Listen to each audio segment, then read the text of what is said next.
बोलिए श्री वृंदावन बिहारी लाल की जय हो।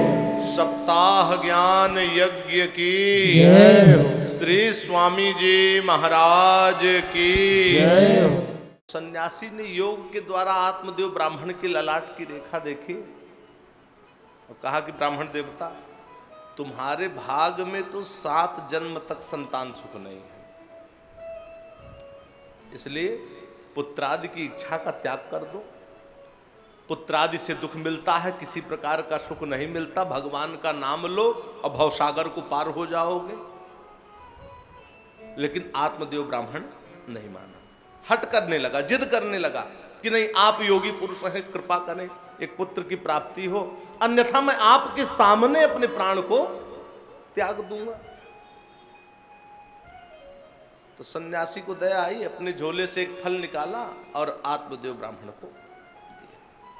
बोला इसे अपनी पत्नी को दे देना, इसे खाने से एक सर्वांग सुंदर बालक होगा, लेकिन मेरी बात याद रखना, तुम्हारे भाग्य में 7 जन्म तक संतान सुख नहीं है। ऐसा कह करके सन्यासी जी अपने गंतव्य स्थान को चले गए। आत्मदेव ब्राह्मण घर गया और वो फल अपनी पत्नी धुंधली को दिया। बोला इसे खा लो, इसे खाने से एक सर्वांग सुंदर बालक होगा। देखो, कह ही रहा था, घर में कुछ काम आ गया। आत्मदेव ब्राह्मण चले गए। अब धुंधली उस फल को हाथ में ली और तर्क कुतर्क करके धुंधली ने वो फल नहीं खाया। तर्क क्या था कि गर्भ रहेगा, संतान होगा तो उसका लालन पालन करना पड़ेगा, मेरे से ये नहीं हो पाएगा। और गर्भ रहेगा तो पेट बढ़ जाएगा, पेट बढ़ेगा तो भोजन कम हो जाएगा, अब भोजन कम होगा तो ताकत मेरी क्षीण हो जाएगी, और ताकत कहीं क्षीण हुई मैं चलने फिरने में असमर्थ हो जाऊंगी, और कहीं गांव में डाकुओं का दल आ गया तो सब भाग जाएंगे, मैं भागूंगी कैसे। मतलब जो होगा नहीं वो भी सोच रही है, जो होगा नहीं उसको भी सोच रही है। और ये भी सोच ली, बोली कहीं ये गर्भ सुखदेव स्वामी की तरह 16 वर्ष तक पेट में रह गया तो मैं तो संसार के सुखों से वंचित हो जाऊंगी। ऐसा तर्क कुतर्क करके धुंधली वो फल नहीं खाई। आत्मदेव ब्राह्मण आया, पूछा क्यों तुमने वो फल खा लिया? झूठ बोल दी, हाँ खा ली। अचिंता में रहने लगे। तो एक दिन धुंधली की बहन धुंधली से मिलने के लिए आई, तो धुंधली ने सारी बात अपनी बहन को बताया। उसकी बहन ने कहा ऐसा करो, मेरे को गर्भ है, बालक होगा, मैं ला करके तुमको दे दूंगी, और मेरे पति को कुछ धन दे देना जिससे वो बालक देने के लिए राजी हो जाएंगे, और मैं तुम्हारे यहाँ आकर के बच्चे का पालन पोषण कर दूंगी। और ये जो फल है इसको गाय को खिला दो, क्योंकि उसके भी बछड़ा बछड़ी नहीं होते। तो देखो, बहन के कहने से धुंधली ने वो फल किसको खिला दिया? गाय को। श्रोताओ, कुछ समय बीता, जब उसकी बहन को बालक हुआ तो वो चुपचाप ला करके धुंधली को दी, और धुंधली ने नाटकीय ढंग से अपने पति आत्मदेव ब्राह्मण से कहा कि मेरे को बालक हुआ है। आत्मदेव ब्राह्मण बड़ा प्रसन्न हो गया, वेदज्ञ ब्राह्मणों को बुलाया, बालक का जात कर्म आदि संस्कार करवाया, और धुंधली ने उस बालक का नाम क्या रखा? धुंधकारी। अब कुछ समय बीता तो जो फल गाय को खिला दी थी, तो गाय के भी गर्भ से मनुष्याकार सर्वांग सुंदर बालक हुआ, जिसका कान केवल गौ के समान था और पूरी शरीर मनुष्याकार थी। कान केवल गौ के समान था, इसलिए आत्मदेव ब्राह्मण ने उस बालक का नाम क्या रखा? गोकर्ण रखा। तो श्रोताओं, जब कुछ समय बीता तो कुछ समय बीतने के बाद गोकर्णो पंडितो ज्ञानी धुंधकारी महाखल। गोकर्ण जी प्रकांड विद्वान निकले, वेद के ज्ञाता निकले, और धुंधकारी महाखल महादुष्ट निकला। यहां तक कि माता पिता को मार करके, कष्ट दे करके घर के बर्तन आदि को भी बेचने लगा। तब पिता आत्मदेव ब्राह्मण को बड़ा दुख हुआ। आत्मदेव ब्राह्मण अपने मन में सोचने लगे कि मेरे पुत्र नहीं था तभी अच्छा था, ये कुपुत्र तो बड़ा दुखदाई निकला। कि वरम न पुत्रम न कुपुत्र पुत्रम, वरम न मित्रम न कुमित्र मित्रम, वरम न दारा न कुदार दारा, वरम न राज्यम न कुराज्य राज्यम, हरे नमः। वरम न पुत्रम न कुपुत्र पुत्रम। देखो आत्मदेव ब्राह्मण अपने मन में सोचने लगे, वरम न पुत्रम न कुपुत्र पुत्रम। पुत्र ना रहे ठीक है, लेकिन कुपुत्र का होना अच्छा। मित्र ना रहे ठीक है, लेकिन कुमित्र का होना अच्छा। स्त्री ना रहे ठीक है, लेकिन दुष्टा औरत का होना अच्छा नहीं। राजा ना रहे ठीक है, लेकिन खराब राजा का होना अच्छा नहीं। आत्मदेव ब्राह्मण अपने मन में सोच रहे थे, उनके नेत्र से आंसू बह रहे थे कि ये तो बड़ा दुखदाई निकला, बड़ा कष्ट देने वाला पुत्र निकला। इतने में गोकर्ण जी आ गए। गोकर्ण जी आए, देखे, बोले पिताजी आप अपने नेत्रों से अश्रु की धारा क्यों बहा रहे हैं? देखो पिताजी, इस संसार में ना कोई किसी का पिता है और ना कोई किसी का पुत्र है। ये तो मोहजनित अंधकार है जिसमें ये जीव भटक गया है। आप ज्ञान का आश्रय लीजिए। बहुत सुंदर उपदेश दिए गोकर्ण जी अपने पिता आत्मदेव ब्राह्मण को। उपदेश देते हुए गोकर्ण जी बोले कि पिताजी, देहे स्थिमांस रुधिरे भिमतिम त्यजत्वं, जाया सुतादिषु सदा ममतां विमुञ्च, पश्यानिशं जगदिदं क्षणभङ्गनिष्ठं, वैराग राग रसिको भव भक्तिनिष्ठा। कि देहे स्थिमांस रुधिरे भिमतिम त्यजत्वं। गोकर्ण जी बोले पिताजी, देहे स्थिमांस रुधिरे भिमतिम त्यजत्वं, ये शरीर हड्डी मांस रुधिर का पिंड है, ये मेरा है, अपना कभी मत मानो। स्त्री पुत्र आदि को अपना कभी मत मानो।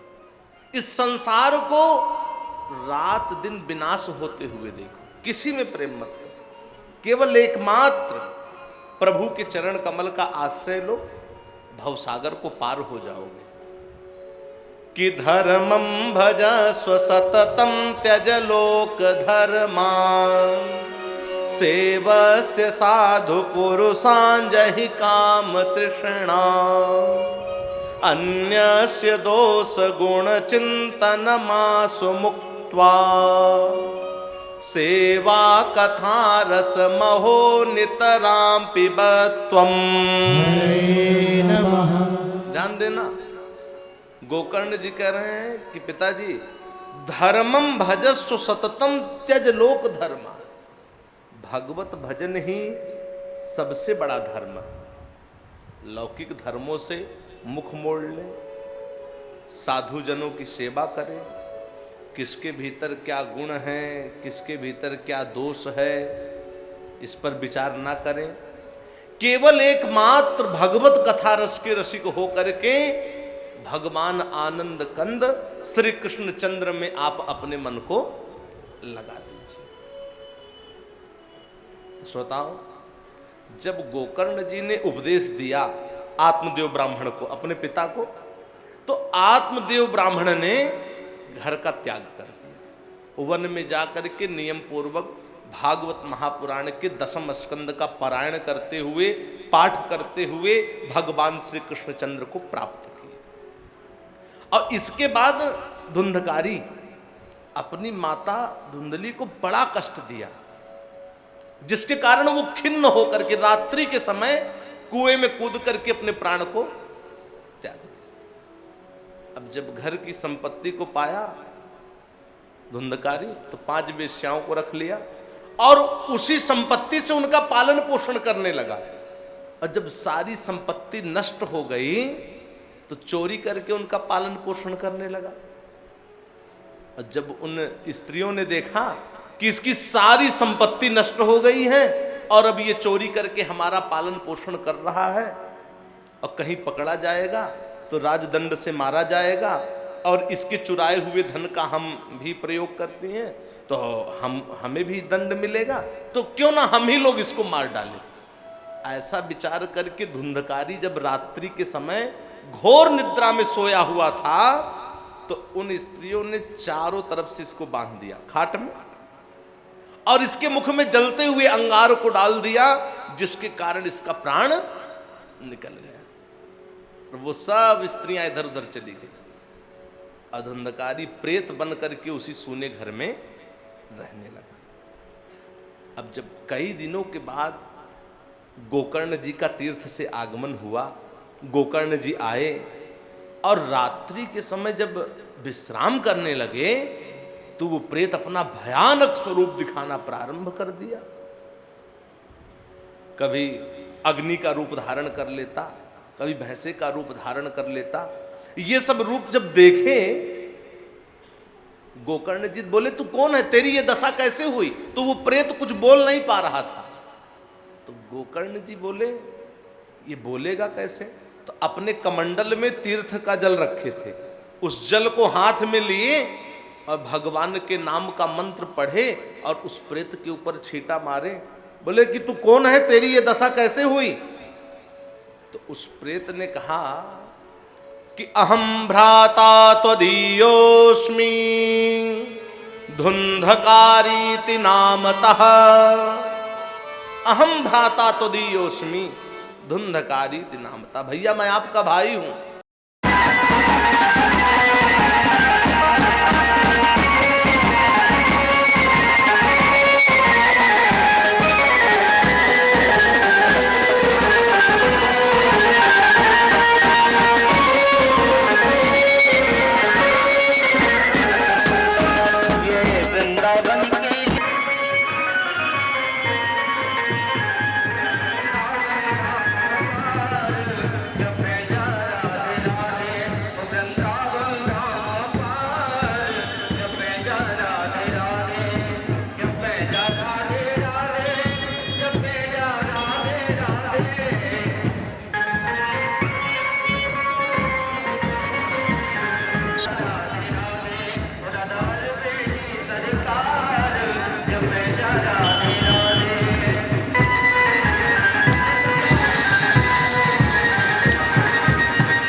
ये जगह पार करवा दो।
अनाउंस करवाओ पीछे से आए करके भैया ढोलक लगा लीजिए।